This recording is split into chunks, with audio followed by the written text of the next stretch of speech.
Tatlong round, magkakaibang estratehiya. Susuriin natin linya por linya kung alin ang tumama sa mga manonood at alin ang umiwi sa scorecard, ang format ng video.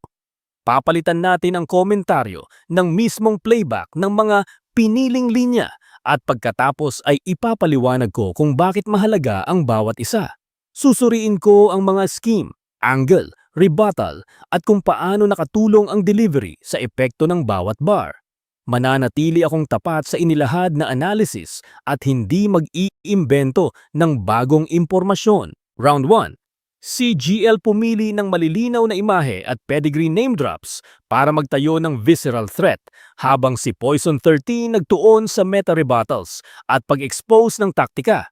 Dito makikita ang pagbangga ng crowd-friendly one-liners kontra judge-friendly, analytical takedowns. Isang pangwakas na linya na madaling sabayan ng mga manonood. Kaya knock-knock! Ako yung kamatayang you've been looking for. Ito ang malinaw na closer na madaling i-recite ng crowd. Nagko-consolidate ito ng threat persona ni GL at nagbibigay ng instant finish na madaling tumama kung maayos ang delivery. Isang malakas at makulay na visual para paluin ang kredibilidad ng kalaban.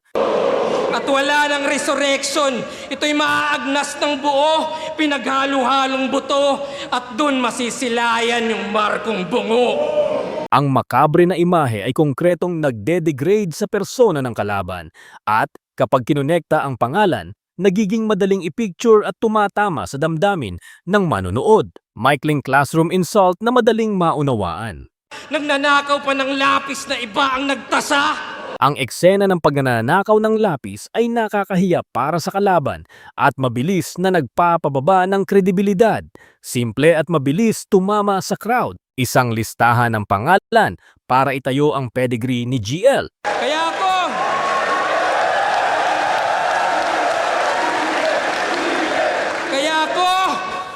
Ice Water, MR, Husky Rough, Atom, Skillan, 30 at pinaghalo ko lahat. Ang name drop strategy ay tumutulong ipakita ang karanasan ni GL at kung kilala ng audience ang mga binanggit, nagbibigay ito ng kredibilidad. Epektibo ito pero nakadepende sa pagkakakilanlan ng mga pangalan. Isang maikli ngunit matinding eskalasyon ng akusasyon. Bilang pera yung ninakaw pati buong konsepto. Pinapalawak nito ang tema ng pagnanakaw mula pera hanggang sa buong konsepto. Isang mabilis na paraan para gawing malaki at seryoso ang akusasyon laban sa kalaban. Isang metafora na nangangakong ibubunyag ang mga lihim ng kalaban. Tingin ko sa game plan mo pang weak at kung dyan ka lang nag-stick, ako ngayon si Masked Magician na magre-reveal ng trick. Ang ang Masked Magician na imahe ay nagsiset up ng ekspektasyon na ia-expose niya yung mga taktika ng kalaban. Isang malinaw na frame para sa mga susunod na rebuttal. Simpleng tanong na binabasag ang fantastical claim ng kalaban. Kung tunay kang galing sa future, ba't di mo matandaan? Lahat Gamit ang lohika, pinapababa nito ang dating malakas na paggalang sa time traveler claim. Malinaw at madaling maintindihan, kaya epektibo sa teksto at live. Isang metacritic na hinihikayat ang audience na muling tingnan ang performance. yan, napapansin nyo lang yung trap, hindi yung part na sumablay. Pinapansin nito na napapansin lang ng tao ang mga traps, pero hindi ang kabiguan. Nagpo-position ito kay Poison 13 bilang analytically superior at tumatawag ng re-evaluation mula sa mga manonood. Direktang akusasyon na bida ang pagkaka-choke. Kinailangan niyang mag-choke para meron siyang dahilan. Ang pagsabi na ang isang choke ay ginawa para may dahilan ay nagtataglay ng reputational hit, malinaw at madali sundan. Kapag suportado, nakaka-damage ito sa imahe ng kalaban. Maikling brag na nagpapakita ng kumpiyansa sa sarili. Kahit hari ng tugma, palalamunin ko ng multi. Ang compact na pahayag ng dominance ay madaling basahin at nagpapakita ng kumpiyansa. Ang epekto nito ay nakasalalay sa linaw ng term na multi sa pag-deliver. Panalo sa round 1. GL Nakuha ni GL ang unang round sa dikit.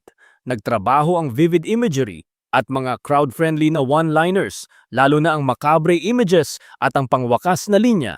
Habang ang Poison 13 ay nagpakita ng matatalim na meta-rebuttals at exposure tactics na mas pabor sa mga judge at analytically minded na tagapakinig. Confidence, medium. Ang ilang linya ni GL at ng kontra ay delivery dependent at may ambiguous na transkripsyon, kaya maaaring mag-iba ang impresyon sa aktual na performance. Round 2. Si GL naglunsad ng mataas na konseptong AZ na gimmick na may ilang solidong payoffs pero maraming linya ang kailangan ng malinis na delivery. Si Poison 13 naman mas diretso at surgical sa mga metaphors at credibility takedowns. Isang chained rebuttal na tumatawag ng mga pangalan.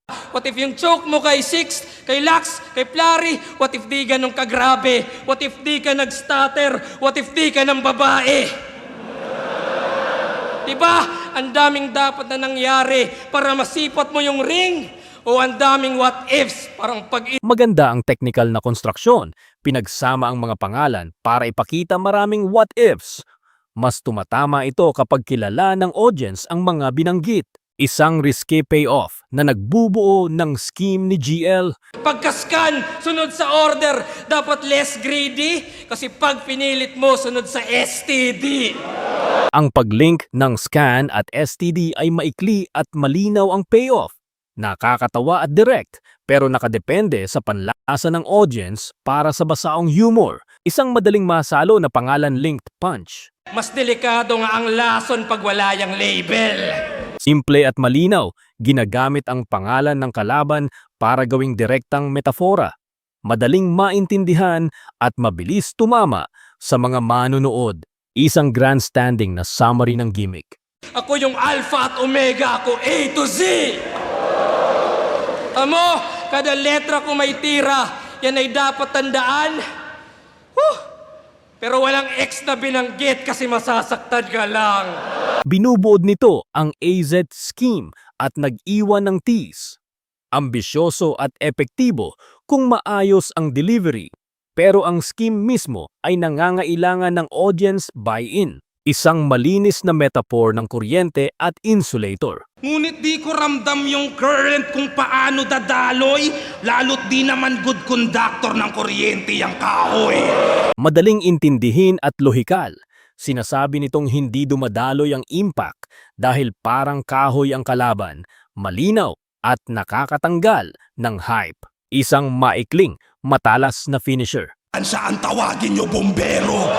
Concise at crowd-friendly, parang textbook closing line na madaling ireakta ng audience at nagbibigay ng sense ng finality sa sequence. Isang larawan ng momentum na walang pundasyon. To make it clear, meron kang train pero hindi sa'yo yung release. Ang imahe ng tren na walang riles ay mabilis nagpapakita ng kakulangan sa pundasyon. Epektibo para i-downplay ang surface power ni GL. Isang maliit na visual payoff na nagpapakita ng kawalan ng backup. Kahit nahulog yung kutsara, tol, wala nang dadating.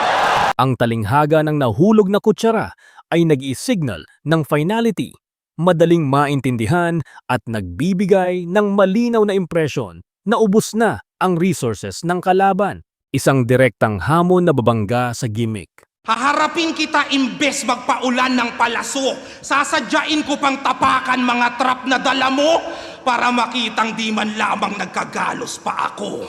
Pinapakita nito na ayaw ni Poison 13 magpa-impluensya ng indirect tactics at bibigyan niya ng harapang solusyon ang mga traps ni GL.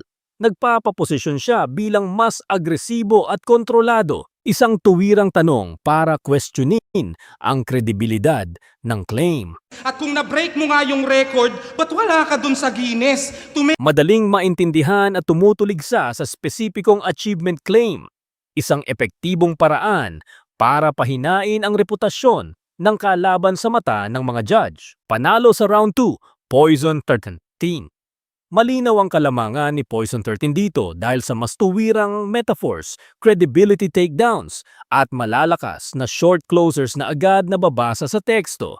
Si GL ay nagpakita ng ambisyosong scheme ngunit maraming linya ang dependent sa malinis na delivery at audience buy-in. Confidence, medium. May ilang transcriptional na hindi linaw para sa parehong panig. Round 3. Si GL nagpunta sa isang disciplined recall dahil overexposure angle na humahamon sa memorya ng crowd, habang si Poison 13 nag-concentrate sa konkreto at direct rebuttals, factual corrections, at blunt insults na malinaw ang landing sa transcript. Isang neat contrast na nag-flip ng quantity versus quality. Ikaw yung full-time battle rapper na di abot ang highest tier. At ako yung part-time dito pero employee of the year. Magandang payoff. Binabaliktad nito ang assumption na dami ipon kalidad at madaling maunawaan ng audience kung malinis ang delivery. Isang maikli at matalas na reversal ng branding ng kalaban. Overexposed na yung lason, immune na kami. Simple at direktang pinabababa ang dating threat. Nagiging epektibo ito bilang thesis ng round kapag tinanggap ng mga manonood. Isang mabilis na pop culture numerical wordplay. Patay ang 13 sa 11, ito'y Stranger Things.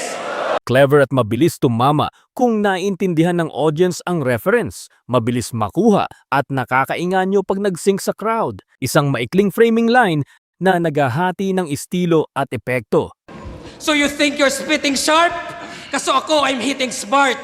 Binibigyang diin nito ang strategic superiority ni GL.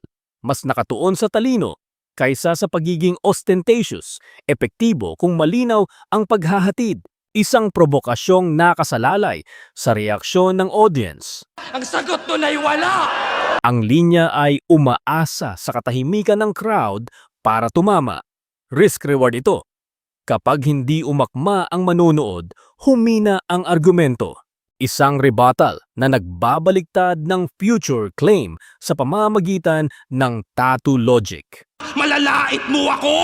Bakit ako ang nakaisip na magpatato nito at inadya ng panahon para Matipid at matalino, ginawang kahinaan ang novelty claim ng kalaban at nagpakita ng malinaw na rebuttal na tumama sa crowd ayon sa transcript. Isang malinaw na pangwakas na nagsusuma ng lakas ng gawa kaysa salita. Ako na gumawa ng di mo magagawa ngayong gabi. Yun ang manalo. Nagbibigay ito ng konkretong takeaway. Sino ang gumawa ng hindi kaya ng kabilang panig ang dapat manalo? Malinaw at nag-iiwan ng impresyon para sa mga hurado. Isang tuwirang pagdebunk ng ability to foresee claim. Di mo nakita to sa future, hinintay mo lang mangyari. Pinapababa nito ang prophetic brag sa pamamagitan ng simpleng lohika, epektibo sa teksto at kapag malinaw ang reference. Isang personal at nakakahiyang jab na tumama sa crowd. Ikaw ang nasugat sa katana na kagat-kagat mo! Ang pagbabanggit ng pangalan at vivid image ay nag-personalize ng insulto. Ayon sa transcript, nagkaroon ito ng malakas na reaksyon kahit medyo ambiguous ang phrasing. Isang blunt exposure line na pinatibay ang momentum ni Poison 13. Ululbistado na kita, tagal mo na akong hinahamon. Diretso at agresibo. Ang pagbatikos at pagsisiwalat ay nakatulong isara ang round sa pabor ni Poison 13 at nabanggit sa transcript na malakas ang epekto. Panalo sa round 3, Poison 13. Sa huling round, mas naging epektibo si Poison 13 dahil sa malinaw at tumatamang rebuttals, factual counters at blunt insults na may malakas na crowd reaction. Si GL ay may matalinong thesis pero malaki ang dependence sa audience recall at may mga bahagi na naging filler o repetitive. Confidence, medium.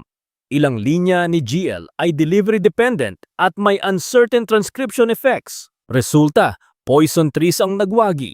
2-1. Poison 13-2, GL Tunnel 1.